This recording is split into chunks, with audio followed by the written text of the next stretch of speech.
이 본 말씀을 통해서 감사의 조건과 대상 제목으로 말씀 증거하겠습니다. 이 대표성을 띠고 있는 집단에서는 이 의전이라고 하는 것이 특별히 중요한데, 특히 외교 관계에서 상대하는 당사자가 누구냐, 혹은 어떤 음식이 나왔느냐, 혹은 어떤 숙소에 머물렀느냐, 그런 것에 따라서 이게 환대인지 혹은 홀대인지 알 수가 있습니다. 우리가 하나님께 나아갈 때도 이러한 하나님을 향한 그러한 의전이 중요한데, 무엇보다도 하나님께서는 우리에게서 감사가 나오는가, 이것을 통해서 그 의전을 평가하신다는 겁니다. 우리 감사의 표시 정도에 따라 우리가 하나님을 환대하는지 아니면 홀대하는지가 결정될 수 있음을 우리가 알아야 되겠습니다. 그러면 우리 믿는 성도들은 무엇에 감사할 것이며 또 누가 감사할 것인가? 감사의 조건은 무엇이고 감사해야 할 대상이 누구인지 이 본 말씀을 통해서 살펴보겠습니다. 먼저 이 감사의 조건이라고 하는 것은 하나님으로 인한 감사를 하는 것이 우리가 하나님께 환대하는 겁니다. 감사할 이 조건과 이유가 자기 자신에게 있지 않고 혹은 세상에 속한 것이 있지 않고 하나님께 있는 자들, 그들은 하나님께서 어떻게 행하셨는가, 하나님께서 행하신 일들을 생각하게 된다는 겁니다. 1절을 보면 여호와께 감사하라, 저는 선하시며 그 인자하심이 영원하미로다. 하나님께 감사할 것을 명한 이유가 무엇인가? 하나님이 내게 부신 그 무엇인가가 있어서가 아니고 하나님 그 자신의 선하심과 그 많은 인자하심 때문이라고 말하고 있는 겁니다. 이것은 하나님 자신으로 인한 감사이지 하나님께서 꼭 우리에게 무엇인가를 주어서만은 아니라는 겁니다. 어린 아이 입장에서는 자기 손에 무엇인가 주어질 때 그때의 감사를 표시합니다.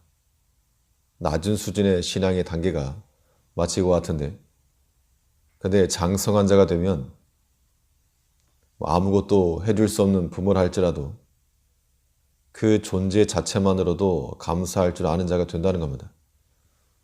부모님이 살아계시고 길러주신 것을 알고 계신 것만으로도 감사할 수 있다는 것은 그만큼 큰 것이고 또 마음에 철이 든 겁니다. 우리가 하나님을 향한 최고의 의전을 행한다는 것, 그것은 곧 모든 일에 있어서, 범사에 있어서 하나님 앞에 감사하는 겁니다. 여호와께 감사하라, 저는 선하시며 그 인자하심이 영원하미로다. 우리가 우리 자신을 가만히 생각해 보면 언제 감사를 행하는가? 내게 유익한 일이 있을 때나 아니면 좋은 무엇인가를 얻었을 때나 그럴 때는 감사하지만 하나님으로 인하여서 하나님의 선하심과 인자하심과 그 하나님의 속성으로 인해서 감사하는 것은 쉽지 않다는 겁니다. 머리로는 알고 있지만 그렇게 감사가 나오는 것이 쉽지 않으므로 그런 하나님을 사랑하는 것은 하나님을 향한 우리 최고의 환대가 되는 겁니다.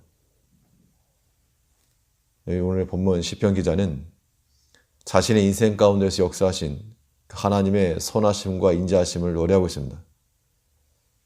그래서 그가 비록 구원이 있어야 될, 구원이 필요한 그런 큰 어려움에 처했어도 지난날 나를 도우셨던 그 하나님을 기억하면서 하나님의 크신 인자하심과 그 선하심을 믿고 노래하고 감사하고 있다는 겁니다. 하나님이 역사하시고 또 인도하셨다라고 하는 그러한 생각이 들게 되면 우리는 모든 일에 있어서 하나님께 감사하지 않을 수가 없을 겁니다. 하나님의 개입하심을 알지 못하면 큰 은혜를 받은 것임에도 원망과 불평과 다툼이 나오게 되고, 반면 하나님이 행하신 것을 깨닫게 되면 하나님이 행하셨다 알게 되면 비록 큰 아픔과 해를 당하였을 때라도 하나님께 감사와 찬송하는 것이 가능하다는 겁니다. 그래서 우리가 하나님을 깨닫는 게 중요한 겁니다. 욥기 1장에 보면 욥의 고백이 주신 자도 여호와시요 취하신 자도 여호와시니 여호와 이름이 찬송을 받으실지니이다. 내가 얻은 것과 잃은 것만 생각하면 얻었을 땐 감사요, 잃었을 땐 낙심과 원망일 터인데 하나님이 행하셨다라고 하는 것을 알고 나니까 내가 비록 가지고 있던 것을 상실했을 그때라도 취하신 자도 여호와시라 하나님의 이름이 찬송받으실지어다. 이러한 믿음이 참으로 우리가 본받을 만한 장성한 자의 믿음이 되겠습니다. 우리가 수준 낮은 어린아이와 같은 모습으로 살아가지 않고 하나님의 크신 사랑과 그 인자하심을 따라서 내가 주신 자도 여호와시요 때로 취하여 가신 자도 여호와시라 하나님이 역사하시고 하나님께서 행하신 것을 우리는 알고 모든 일에 감사하며 나아가는 우리가 되어야 한다는 겁니다. 이 부모님들이 자녀들에게서 가장 듣기 원하는 말이 무엇일까? 다른 걸 다 떠나서 감사한다는 말 혹은 사랑한다는 표현, 이것이 가장 부모님들이 원하는 겁니다. 그럼 하나님께서는 우리에게 무엇을 원하시겠는가? 그 만능 하나님께서 물질이 부족함도 아니요 세상에 권세가 필요한 것도 아니시고 그 사랑하는 자녀들로부터 인정함을 받고 나의 아버지이심을 알고 또 하나님께서 주신 것을 인하여서 감사하며 사랑하며 하나님을 찬송하는 자들을 기뻐하시고 기대하실 거라는 겁니다. 이것만큼 주를 기쁘시게 하는 것이 없고 또 하나님을 환대하는 또 다른 방법도 없는 겁니다. 이제 우리는 오늘 내가 무엇으로 감사할 것인가? 무엇으로 주께 감사할 것인가? 그걸 생각하면서 그 감사의 제목들이 넘쳐나서 우리 기도가 더욱 풍성하고 풍요로운 그런 시간이 되어야 되겠습니다. 우리는 하나님으로 인한 감사하는 자들이 되어야 되고 그러면 또 누가 감사할 것인가? 이 감사의 대상자로 했을 때 우리는 우리를 향해서 점점 좁혀오는 그런 하나님의 인도하심을 느껴야 됩니다. 감사해야 될 대상자를 하나님께서 찾으시는데 이 수많은 사람들 가운데서 점점 나 자신을 향해서 좁혀지고 있는 그러한 하나님의 마음을 이해할 때 내가 감사해야 되겠구나. 나는 감사한 자가 되어야 되겠다라고 하는 그러한 마음이 들 거라는 겁니다. 감사의 대상자는, 감사해야 할 당사자는 다른 사람이 아닌 우리 자신인 겁니다. 우리가 어떤 공동체에서 출석을 부르게 되면 자기 이름에는 자기가 대답해야 됩니다. 하나님께서 우리에게 이름을 부르실 때 우리가 답변하는 것은 감사한 겁니다.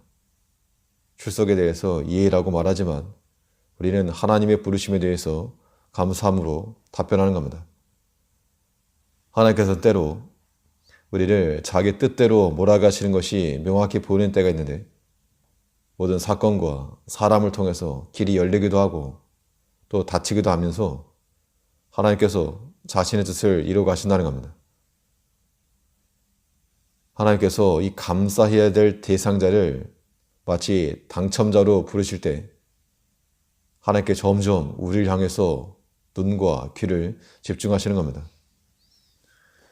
2절부터 보시면 이제 이스라엘은 말하기를 그 인자하심이 영원하다 할지로다. 이제 아론의 집은 말하기를 그 인자하심이 영원하다 할지로다. 이제 여호와를 경외하는 자는 말하기를 그 인자하심이 영원하다 할지로다. 마치 제비복귀하듯 여호수아에 보면 아간이 범죄자로 좁혀 들어가서 마지막에 나온 것 같이 하나님께서 우리에게 감사해야 될 자로서 우리를 드러내시는 겁니다.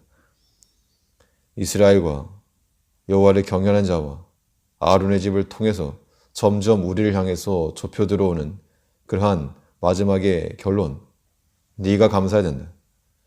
하나님 앞에 감사할 자는 바로 우리 자신이라고 하는 것, 또 그렇게 말해야 될 그런 대상자라고 하는 것을 알아야 되겠습니다.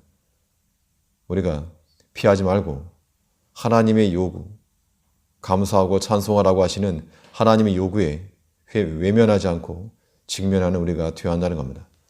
오늘 하루 삶 가운데서도 내가 무엇으로 감사할 것인가?